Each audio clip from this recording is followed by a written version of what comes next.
Hey guys, welcome to Solo ReacTalk. Today I'm going to be reacting to a video requested by JP Spectre and 7 for the Elden Ring playlist. It's called The Pre-Release Lore of Elden Ring by VaatiVidya. Yes. If you want to check out my previous reactions, remember the playlist card will be at the top for the Elden Ring playlist. And if you want to check out the original video as well as VaatiVidya's YouTube channel, the links are going to be in the description below. Okay, let's start. 3, 2, 1, go. This video features basically all of the lore discovered in the network test version of the game, and it's split into two parts. Part 1 talks about everything to do with the Erd Tree and the Golden Order, and Part 2 begins here, and it talks about everything to do with the stars and glintstone sorcery. These used to be 2 videos, and I meant to release them like a month ago, so I'm sorry for that. Next week, we'll all be playing Elden Ring, but until then, I still think this video will serve as a good foundation for the lore that you're going to discover as you play. I can't wait to discover it all with you, but without further ado, let's begin. One of the very first pieces of lore that you're confronted with is the fact that you're maidenless and fully divorced from the strength of runes. Now, runes are your currency. They're tiny fragments of the shattered Elden Ring, and to make use of them, most enlightened Tarnished require the help of someone called a finger maiden. Well, what's the difference between a tarnished and an enlightened tarnished? Yeah. Is an enlightened tarnished self-aware? Is it something like that, or is it different? I'm not entirely sure. What does he mean by that? Enlightened, tarnished. Okay. These maidens serve a faction called the Two Fingers. Incantations from this faction rely on faith and are for the most part benevolent healing spells, things like heal or urgent heal or cure poison. They all read, "The maidens serve the Two Fingers by guiding the Tarnished to grace in accordance with its mighty will." Now, remember, Tarnished were once spurned by the grace of gold and the greater will. They were rejected. And unsurprisingly, rejection is also a spell of the Two Fingers. And I feel like, as Tarnished, we're going to have to decide whether we really want to serve this greater will, even after it rejected us for so long. This greater will requires nothing less than total obedience. This attack, it's like, reminds me of an anime, Naruto, Shippuden, Pain. Yes, Almighty Push. It reminds me of Almighty Push, but I think it's a repel spell, right? So yeah, but it kind of just reminds me of Almighty Push. The rejection miracle reads, "Hark, Tarnished, if you truly walk in faith, you must be prepared to reject all else." So, with all of this, you'd think then that Melina, our maiden, is a maiden of the Two Fingers then, right? But she's not. There is something for which I must apologize. I've acted the finger maiden, yet can offer no guidance. I am no maiden. My purpose was long ago lost. So in a way, we are still maidenless. Melina is just playing the role of one. All she asks in return is that we take her with us to the foot of the Erd Tree. She's searching for her purpose. Given to me by my mother inside the Erd Tree. Has anyone actually been to the foot of that tree, that large golden one, the Erd Tree itself? Has anyone actually been there and just touched it? Is it still golden the way we're seeing it from a distance, or is it like a normal, brownish in color kind of tree? I'm just wondering about that, because I haven't seen any video of anyone actually approaching the tree, like, physically being right there at the tree. So yeah, I'm just kind of curious about that. Long ago, for the reason that I yet live, burned and bodiless. We can't yet say who her mother was, or why she was inside the Erd Tree, but I think we can guess how she's been burned, and I think it has to do with that marking around her closed eye. This symbol is a marking with 3 digits, and it looks quite similar to the Flame of Frenzy incantation, which reads, "An incantation from the maddening 3 fingers causes the yellow flame of frenzy to burst forth from the caster's eyes. This incantation can drive human foes mad. Those whose eyes are afflicted with the flame of frenzy are racked with maddening pain and unstoppable tears." So it's possible that Melina has been burned by the flame of frenzy. Furthermore, this is an incantation of the 3 fingers, who are a much more ominous faction than the 2 fingers that we just mentioned earlier. So, on one hand, we have the 2 fingers, a group with healing incantations that enlist Tarnished for use by the Greater Will, and on the same hand, we have the 3 fingers, whose incantations can drive one mad with the flame of frenzy. The implication is obviously that these finger factions were once part of a greater whole, but they split, and now are clearly reaching for different things. But let's move on from Melina. It's possible that I'm reaching by saying that she's a part of the 3 fingers, but I do want to talk about them some more. Their spell, the Flame of Frenzy, it causes the Madness status effect to build up, and when you get the Madness status effect, this happens. You see flame, and you clutch at your eyes. You also take a massive amount of damage, and it's just so similar to the Frenzy mechanic from Bloodborne, right? Interesting. So this spell harms you. It doesn't only defeat your enemies, but it also harms you in the process of you using it too many times. Wow, okay. Which was a status effect that drove you mad when you saw parts of the Eldritch Truth. Similarly, I think this madness effect in Elden Ring probably means that there's a terrible truth here that is simply excruciating to see. And do you know who else saw flame? The prophets. The prophet Blindfold reads, "Blindfold of exiled prophets who foresaw that their faith would end in flames, and were persecuted and driven from their homes as a result. After all, what use is eyesight to those who claim to know the true path? The fabric of their robes scrapes against their skin like a file, and the rickety cartwheel around the neck warns passers-by not to lend an ear to their meandering sermons." Those in power feared this prophecy so much that they exiled, they tortured, and they ridiculed the prophets who saw it. So if these prophets are related to the 3 fingers and the flame of frenzy, they did see flame after all, well then it's no wonder then that those 3 fingers were cut off from the other 2. Obviously we don't know why seeing flame is a terrible truth, but I'm guessing it has something to do with the guidance of grace, the Greater Will, and also the Erd trees. So that... The Greater Will, what is that exactly? Is it the Elden Ring itself?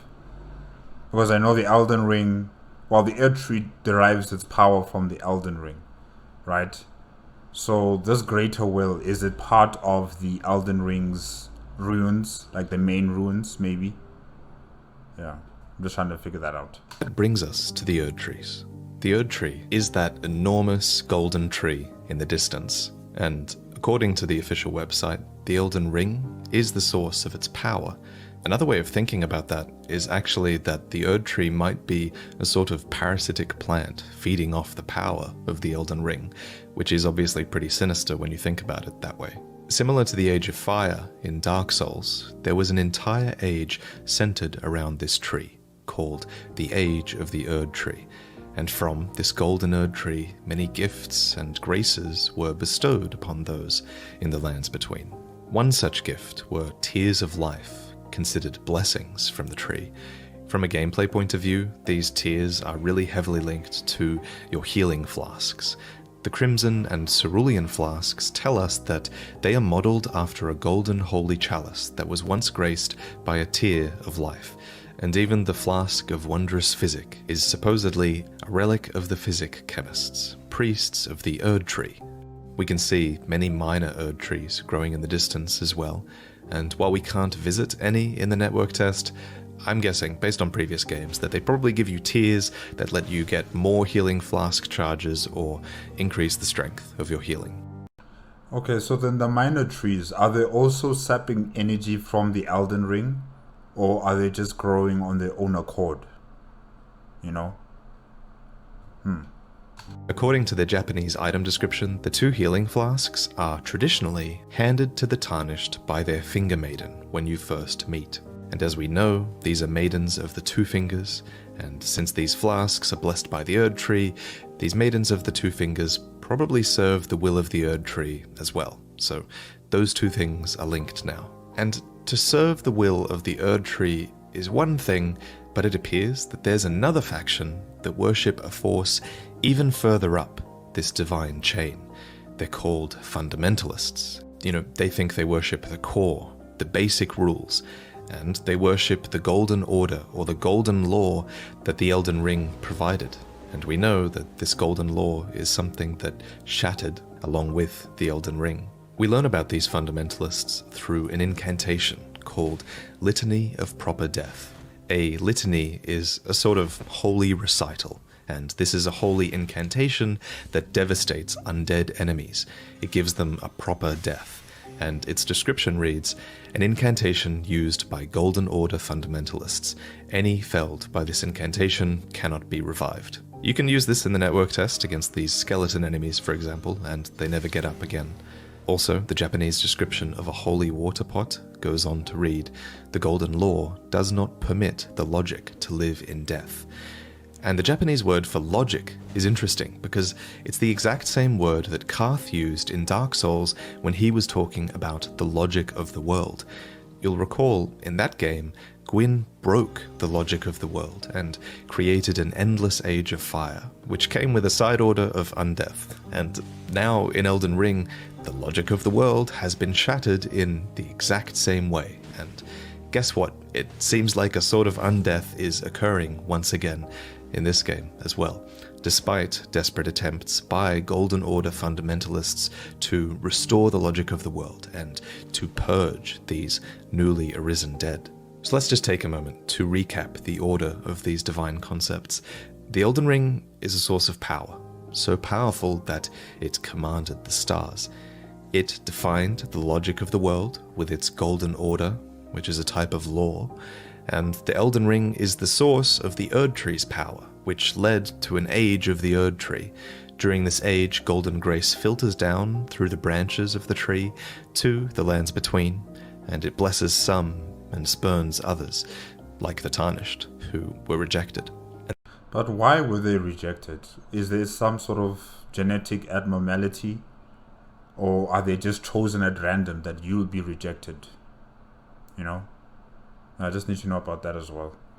Because I don't think I've heard any explanation about how or why is this specific person branded as a Tarnished and is not being given the graces like everybody else, from the Erd Tree. Then at some stage, the Elden Ring shattered. Along with it, its golden law shattered.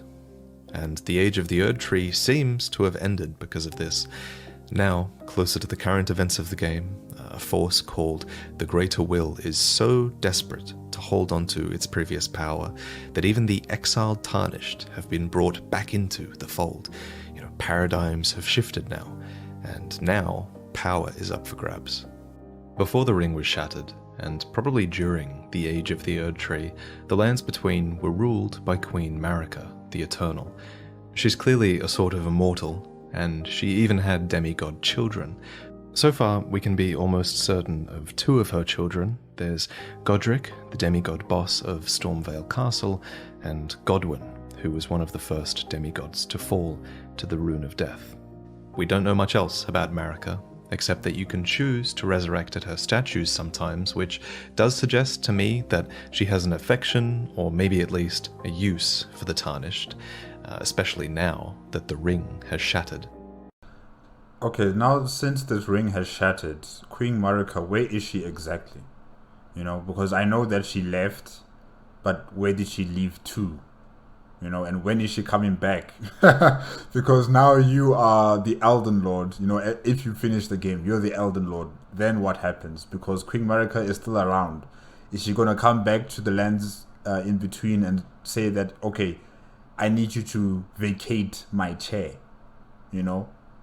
I'm just trying to figure out what's going to happen now that you've become the Elden Lord. Yeah. maybe I'm jumping too far ahead, but I'm just thinking about this because, of watching past videos of people becoming the Elden Lord, and I'm still having that question up in the air about Queen Marika. What happens to her next? Because she's not dead, she can't die, and she just left when, who was it again? Godwin was assassinated. So yeah. So how exactly did the ring shatter? Well, the Elden Ring is made up of runes, and in a recent story trailer, we learned that the Rune of Death was stolen. So this seemed to kick off the shattering process. I still don't understand, how was it stolen? Something that's supposed to be so secure, I mean, it's in the Earth Tree itself, and probably Queen Marika lives near the Earth Tree itself. And her most powerful gods and her closest children maybe as well. They live close to where it is, probably, right? I'm assuming this. So I'm just wondering, like, who or how did this person take the Elden Ring, take out the Rune of Death, and then shatter the Golden Law itself? How is that possible? Leading to the deaths of the demigods, and then to a shattering war between them as each of them tried to claim power. The official site even says, even when fueled by the power of a great rune, no single side could find enough purchase to maintain a decisive victory. But somehow, it seems, we Tarnished might be able to break this stalemate by becoming an Elden Lord. So, what exactly is an Elden Lord? Well, if I had to guess, it's probably like being a Lord of Cinder. Just like they unite powerful souls and burn for the flame, I would assume that we unite the fragments of the Elden Ring and embody it and unite it somehow. In Dark Souls, you could link the fire and keep the world order going, but you could also usher in different endings that align with different sorts of beliefs. Just so, in Elden Ring, the power of the ring allows those in power to set or interpret the golden law or the logic of the world. According to Miyazaki, this golden order is something that the Elden Ring may have once represented, but not directly. It's more about how you apply those rules and how you enforce them on the physical world and what effects they have on it. So, what kind of ruler you'll be will matter a lot. Marika and her kin controlled the Elden Ring at one point and used its power to lead an age of the Erd Tree. According to Miyazaki, in the sort of heyday of the Golden Order of the Lands Between, there were two Elden Lords and Godfrey was the first of these. He was married to the Eternal Queen Marika and was representative of this period of grandeur and affluence. In the network test, we also learned about an order of knights who served Godfrey. This is the Crucible set, and this one belongs to one of 16 ancient knights who served Godfrey, the first Elden Lord. It reads, "The vessels that cover this armor seethe with the power of life's crucible, that same power that coursed through the Erd Tree in its primordial form." So Godfrey's knights were imbued with the primordial power coursing through the Erd Tree, meaning that he was almost certainly a powerful man during that age of the Erd Tree. So that means also these knights are part of the Elden Ring, kind of like in a way that what's his name again? General Rodan is also part of the Elden Ring in some sort of way, because he controls the stars, if I'm not mistaken. Yeah. If I'm wrong, guys, you must correct me. You must. Don't just sit there and just watch me. If I'm saying something wrong, or if you want to add something else, please, in the comment section. I am most welcome to any information. Yeah. The Viridian Amber Medallion goes on to say, "The Erd Tree's old sap becomes amber, treasured as the most precious of jewels in the age of Godfrey, the first Elden Lord. His power is so linked to the power of the Erd Tree, he might even be a part of it in some way." A recent tweet states, "His memory still towers over the lands between." And you know what else towers over the lands between? The Erd Tree. Now, however, even Godfrey's age has passed, and he and his knights are not looked upon too kindly by history. A description reads, In time, the strength shown by these knights, and even their appearance, came to be looked upon with scorn for having such close resemblance to chaos. I think obviously it's talking about the primordial power of the Erd Tree being a sort of power that is close to chaos, and this isn't liked for some reason. It's so disliked, in fact, that I'm pretty sure this is a knight called Ordovus, who was one of the Crucible's most foremost knights, and he's seen imprisoned in an Everjail here.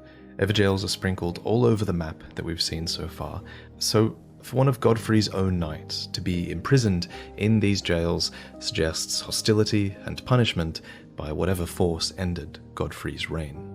So even Godfrey, a man who surely accrued a ton of power during the age of the Erd Tree, even he couldn't hold on to his own age. So first there was the age of the Erd Tree, then the age of Godfrey, and now what? Well, now I think we're finally approaching the events of the game. Currently ruling over Stormvale Castle, the first legacy dungeon of Elden Ring, is Godric, one of Queen Marika's demigod children. Here, Godric's kingdom remains at war, long past the Shattering, and he clings to a ruined legacy, a husk wrung dry by war. And this. But what are they fighting for now? It doesn't seem like there's anyone that's going to challenge him, unless if it is just the Tarnished himself or herself. But still, like, what is he still fighting against or fighting for? Because he has the castle now. Or maybe he's lost his mind because it's been so long. Yeah. Seems to be a bit of dispute about who the rightful king of Stormvale is. A recent tweet states, Godric's claim as the rightful Golden King is not wholly uncontested. So I personally feel like Stormvale might have belonged to Godfrey. There's an enormous painting of him standing in the middle of a giant dining hall in Stormvale. And it's actually this same picture of Godfrey where he stands alongside his lion spirit stand thing. There are also lion banners alongside the painting, and the knights in this area have that same lion crest upon their armor, so I'm pretty sure the lion is a crest related to Godfrey. According to the Elden Ring Twitter, Godric was born a weakling child and coveted the strength of his kin. Just so, he literally grafts their arms onto his own. Even many statues of Marika, his own mother supposedly, have had their arms removed. So even now, there are those who plot to see Godric's crown pass into more worthy hands, and we might indirectly or directly bring about that plot. Because wouldn't it be you, the player, after you've defeated him, Godfrey? Yeah. Or not Godfrey, Godric. Yeah. As we learned in the last trailer, the Snow Witch's tale is in need of the ending. Perhaps a Tarnished will be able to provide one. And if we fail, well, Tarnished seem to be on the menu for grafting onto Godric. There's even a force called Tarnished Hunters who seek to dismember us. So why does Godric value tarnished limbs so highly? Well, it's probably because we both have a common relative. Godfrey is logically Godric's father, and Godfrey is also our tarnished ancestor. And I come to this conclusion because in a very early interview, Miyazaki mentioned that our tarnished ancestor was banished and exiled.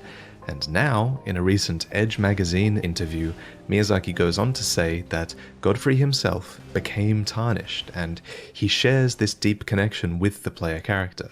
He too was exiled from the Lands Between and represents a lot of what the player character stands for. Man, this is a complicated family tree. It's a complicated family tree. Yeah. This casts such a revealing light on who the Tarnished are and why they were exiled. We were kind of like exiled through proxy, thanks to Godfrey. It also explains why Godric values us, but still resents our diluted bloodline. It explains why we resurrect at statues of Marika. She was Godfrey's wife, and clearly we still have some of her favor. It might even explain this battle axe description, which reads, "Axes are known to have been favored by the warrior king who led the long march." I marked this description as something that might be explained later, and I didn't expect to answer it so quickly, because the long march is capitalized, and maybe this represented our long walk into exile, although that's just speculation. It's almost certain that Godfrey is this warrior king, though. He favors axe weapons, and him being a warrior also goes on to explain this dialogue from Margit. Warrior blood must be run by veins, tarnished. I'm so curious to learn why Godfrey was exiled. What did he do to warrant all of this and all of this hatred of his bloodline, no less? Littering the lands between are these enormous chunks of architecture embedded far and wide across the entire known map. Yeah, what I've also realized about the lands in between is the debris, the rubble, the broken architecture, and just buildings that should not be where they are. Like someone just flung them across the map all the way on the other side, I have found that quite interesting. I thought maybe like there were cities here or towns that were destroyed during the Civil War, between all the demigods wanting to vie for power. So that's what I assumed. So yeah, let's hear what VaatiVidya has to say about it. These aren't remains that are poking up from beneath the earth, nor are they remains of a structure that was on the earth. Instead, they're the ruin fragments of what was once a temple in the sky. Many of you will recognize this sky temple concept as being inspired by Hayao Miyazaki's Castle in the Sky, a famous film that featured this ancient yet advanced civilization that was lost, their castle floating over the earth, obscured behind clouds, eternally out of sight. At one point, a huge robot from that place falls to earth, and what do you know? One such giant exists in Elden Ring as well, or at least I think. It's surrounded by a group of giants just like it, and most importantly, it starts the fight at half health, which indicates to me that it might have just survived the fall. Okay, I haven't seen this, opponent. Wow, it's amazing. But what caused this fall? Well, if we look at some leaked concept art of Elden Ring's map, one can't help but notice the enormous crater at the center of the lands between. Now, this crater could have been caused by the falling sky temple, but a crater like this feels like it was caused by a meteorite. And meteorite, after all, is a sorcery in Elden Ring. It's quite a spectacular one, actually. Fragments of meteorite can also be found all over Limgrave, and some folks even call themselves star callers, scavenging desperately for these valuable shards. To some, meteorites held the same importance as stars. And stars and the cosmos, these are incredibly important concepts in Elden Ring's lore. In fact, stars and their vitality are the entire basis for entire branches of sorcery in this game, and that's a sorcery called glintstone sorcery. So what happens, from a lore point of view, when you cast a glintstone sorcery? Well, most sorceries scale with intelligence, and with your power of comprehension, you are tapping into the vitality of the cosmos and channeling it, and to help channel its energy, you use a catalyst. In the network test, the only catalyst available was the Carrion Sorcerer's Staff, which even has a blue glintstone embedded in its tip to aid with this process of getting into the flow of the cosmos. These glintstones are the amber of the stars, and they are also the symbol of the Carrion royal family. And I'll tell you now, if you decide to make a sorcerer build, Carrier is a name that you're going to read a lot. It's an old magical place that was led by the Lunar Queen, and the history. And I've seen the Lunar Queen before. Her attacks are powerful. She has this like hyper beam attack. I don't know what they call it, but yeah, it's amazing. When she charges it up and then she uses it against her enemy. Usually, sometimes players can't seem to avoid that attack, although they can see it coming, but they're still busy fighting some sort of astral projection.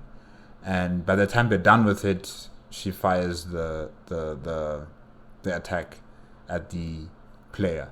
So yeah, okay. With glintstone and sorcery goes back a long, long way.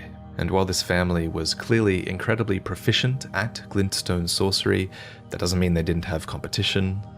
There was also an academy called the Raya Lucaria Academy, which was formed, and it had agents that were so proficient at sorcery that the Carrion royal family even saw fit to establish an order of Carrion knights to oppose them, but we'll talk about that later.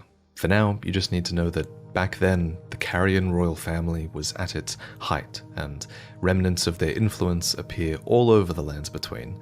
The telescope item in this game, for example, is actually a part of a larger astrology tool that was used by members of the Carrion royal family. Larger telescopes are also a gameplay tool that you can actually go up to and use throughout the Lands Between to get a sense of your surroundings. So there really is evidence everywhere that the Carrion royal family was a force here at one point, because stargazing and looking up and learning from the cosmos was a huge thing. At this point, I also want to commend Sophie, who was speaking on Sinclair Law's channel when she discovered that these giant half-stone vessels, also found in the network test, are probably a type of astrolabe. And an astrolabe is an ancient astrological instrument, and the words stone astrolabe are actually a word that you can write in the online messaging system of Elden Ring. So the clues are everywhere, and more than just practicing glintstone sorcery, Carrier engaged in stargazing and research. But Sorceress Selen says it best. It should not be forgotten that glintstone sorcery is the study of the stars and the life therein. A fact lost on most sorcerers these days. If they study the magic of the stars, right? Or, like they study astronomy, then what about the Elden Ring? Because the Elden Ring controls the stars, right? And I'm just wondering whether they also gain power from the Elden Ring, or do they only exclusively gain power from the stars? And since the Elden Ring controls the stars, what happens to that relationship between them and the stars? Is it severed? Is it disconnected?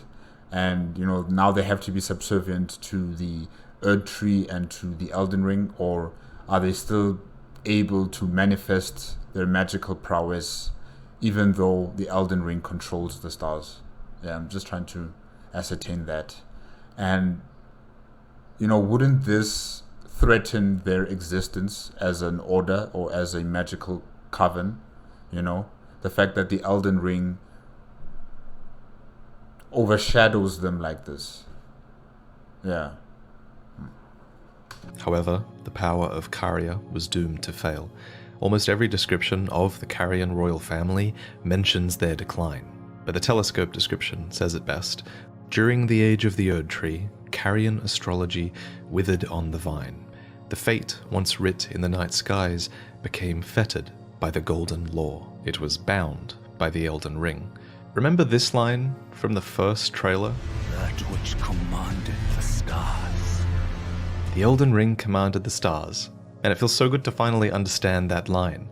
The Elden Ring's golden order shackled the fate once seen in the night sky, and the age of the Erd Tree that it gave rise to ended up indirectly or directly causing Carrion astrology to become obsolete. Glintstone and its research was superseded by a more powerful force. All of a sudden, the starry amber from the stars was replaced by golden amber. And obviously this was terrible for Carrier, but for the rest of the world, perhaps it was a good thing. After all, according to that same narrator, the Elden Ring is responsible for Giving life its fullest brilliance. And this should all remind. Okay. So with the Elden Ring and the Erd Tree, it dispersed life, or far more vigor in life, if I can say that, throughout the entire Lands in Between. But then before that time, when it was just the Carrion and their star magic or star astronomy, they consolidated all of that power all into themselves. And nobody else could have, the same sort of power or existence like they could. That's until the Elden Ring came into existence. Okay. And who made the Elden Ring? Was it Queen Marika or was it someone else? Yeah. Remind you of Gwyn's Age of Fire in Dark Souls. It was something that was built on a lie, but it was still a beautiful age of warmth all the same. And the Elden Ring is the source of many blessings upon the lands between. One such force of power were the Erd trees, which secrete golden amber, which is a type of sap that contains a sort of primordial life energy. This life energy is taken from the Elden Ring, and if the Elden Ring is commanding the stars, maybe the Elden Ring is getting its power from the stars, but that's just speculation. But whatever this golden amber is, it's powerful. So powerful, in fact, that it made Karia's glintstones of starry amber obsolete. Of course, it was only obsolete in the age of the Erd tree, while the Elden Ring was commanding the stars. But of course, as you know, the Elden Ring has shattered, making this the perfect time for a resurgence. The Raya Lucarian Academy that we mentioned earlier, they leapt at the chance to regain relevance now that the ring was shattered, and they experienced a total renaissance of glintstone sorcery. A forefather of this renaissance was the wise Karalos, whose visage is represented in this mask of heavy stone. Embedded with glintstone gems, it represents the total surrender of eyes and mind to glintstone study. Modern I'm just trying to understand the timelines of all of this as well. Let me just write down here glintstones. Because the shattering of the Elden Ring, when did that take place, right? And then when did the order of, the Glemstone Renaissance era begin? After the shattering of the ring, when did that begin? Was it like 20 years after that, or 50 years, or 100 years after that? And in that time period, was the civil war still continuing, or was it at a stalemate? And then that's when, this group of magic users had a resurgence. I'm just trying to understand the timelines of when all of this occurred. Yeah. Scholars wear the mask to show their lineage from Karalos, along with their deep blue Raya Lucarian robes, which they receive and take along with vows of virtue and austerity. However, it also says that with extended life, one is apt to forget old vows. Now, it's unclear why their lives are extended, but clearly this long life has had an effect upon Raya Lucaria's culture. Aren't they immortal in a sense because, the rune of death has been taken away? Thus, death doesn't affect anyone. And, you just live forever. Even if they do kill your physical body, you'll still be resurrected because death doesn't exist. Yeah. You have to remember, Elden Ring makes the shattering feel like it was a recent event, but it really was a long time ago. So long that its members are forgetting the vows that they took back when they were fledgling sorcerers. The first step on the journey of a new sorcerer is to learn Glintstone Pebble, which is a basic spell. We see it being cast here by the noble sorcerer Summon. He's one of my favorites because he actually has a story. Apparently, he studied sorcery at Raya Lucaria, and after learning this spell, that was accomplishment enough for a noble. So it seems to imply that Raya Lucaria's sorcery was for sale. It was an export to the nobles of the lands between back in the day. And this helps to explain why this summon is so lovably useless. He left the academy before he could be bothered to learn anything more important than their most basic spell. More successful sorcerers are encouraged to set off and travel from the academy on journeys of discovery. And the spell that they give to such wanderers is Glintstone Arc, which is this horizontal blade of magic that is designed to protect them against large groups of adversaries, since it cleaves through them really effectively.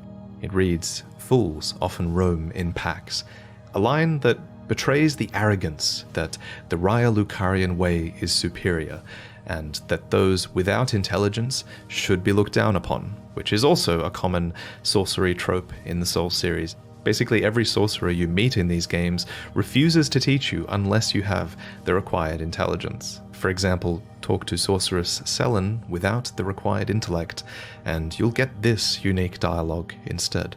Ah, a yen for glintstone sorceries. I dare say your proclivities are far from ideal. Oh well, perhaps nurture will defy nature, with a bit of luck. But one must choose one's masters wisely. I was exiled from the Academy of Rea Lucaria as a reviled, apostate witch. Do you still wish to learn from me? You only learn this if you talk to her without intellect, but Sorceress Selen was exiled from Rea Lucaria. Why?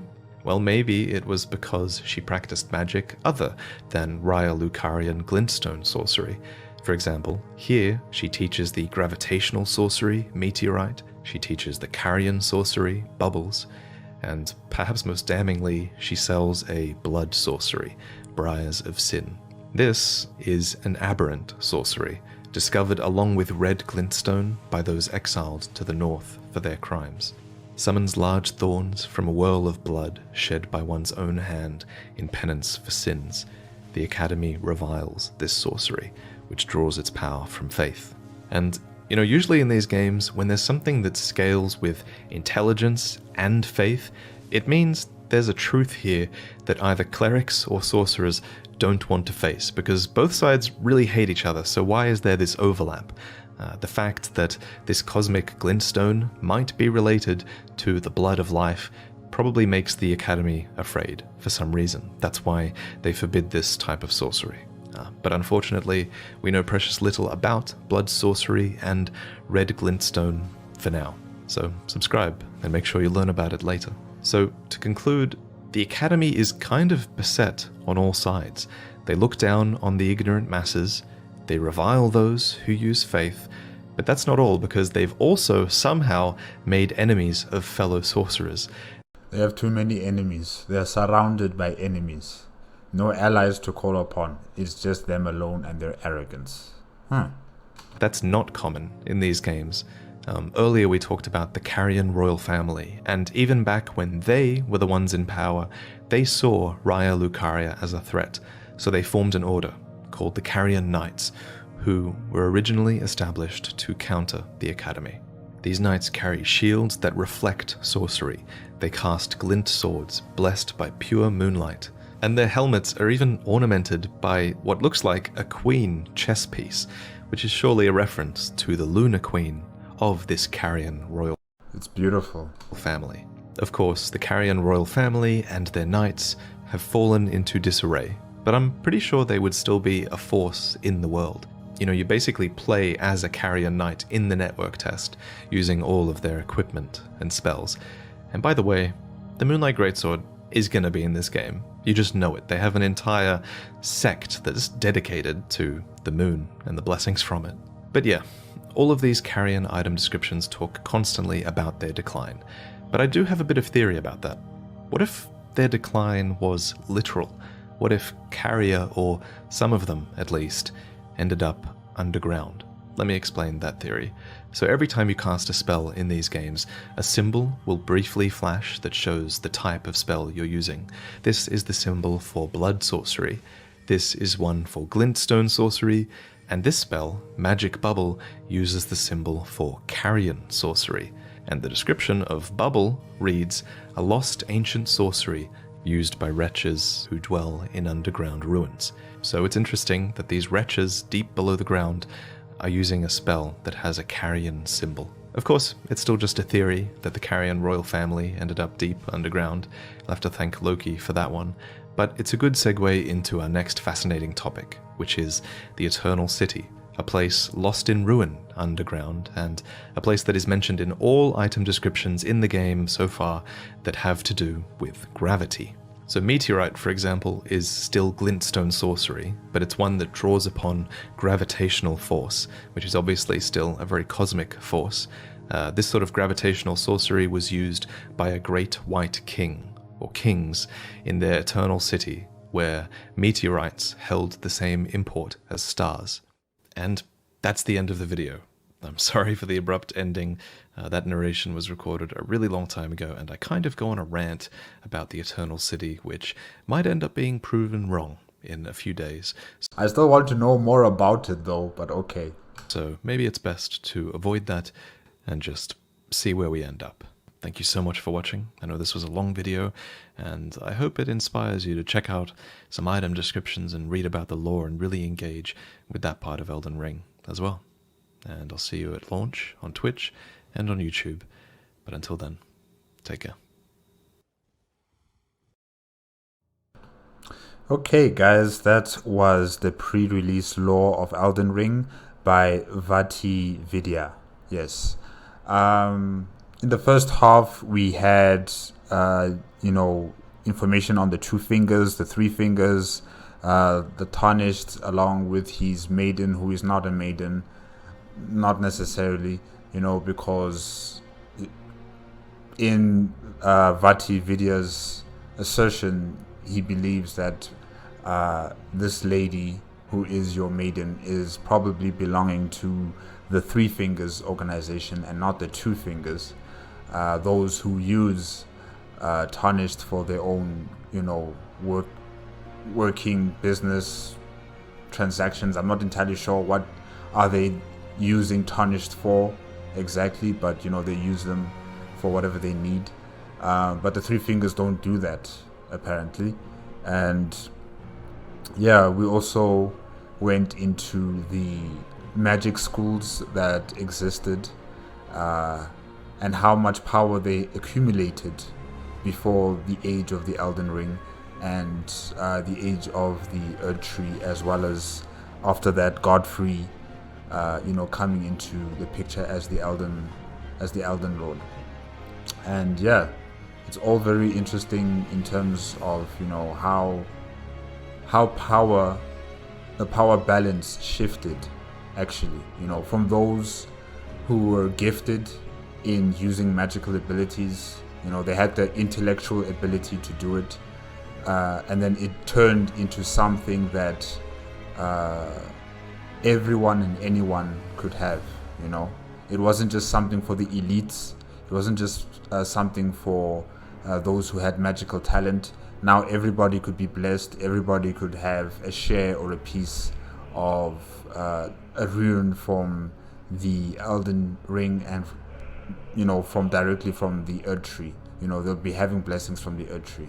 So it is interesting how that power dynamic or that power balance has shifted from either it being concentrated under one group, and then it transferred into almost a free-for-all, almost, because the Tarnished did not have the same blessings like everybody else. So it only gave blessings to those who were worthy or deemed worthy for it, and then the Tarnished were still, kicked out from getting any type of blessing from the Erd Tree. So yeah, that was also quite interesting. I'm still trying to figure out the timelines of how all of this occurred, once the Elden Ring was shattered, when the Civil War began, during the Civil War, what were the other later events that were occurring during that time, and then after the Civil War, or should I say the beginning of the stalemate of the Civil War, what happened then? Were we just going to be waiting for a Tarnished to come up and try to change things in the lands between? I'm not entirely sure, but yeah, it's interesting. A lot of information in this video that I still need to go through again, so that means I'm going to be watching it again just to make sure I understand fully. But yeah, it was good. It was really good. And guys, remember, if you want to check out the original video as well as VaatiVidya YouTube channel, the links are in the description below. If you like my reaction, please give me a like, comment, and subscribe to my channel. Click on the notification bell if you want to be up to date with my latest videos, and I'll see you guys next time. Okay, bye bye.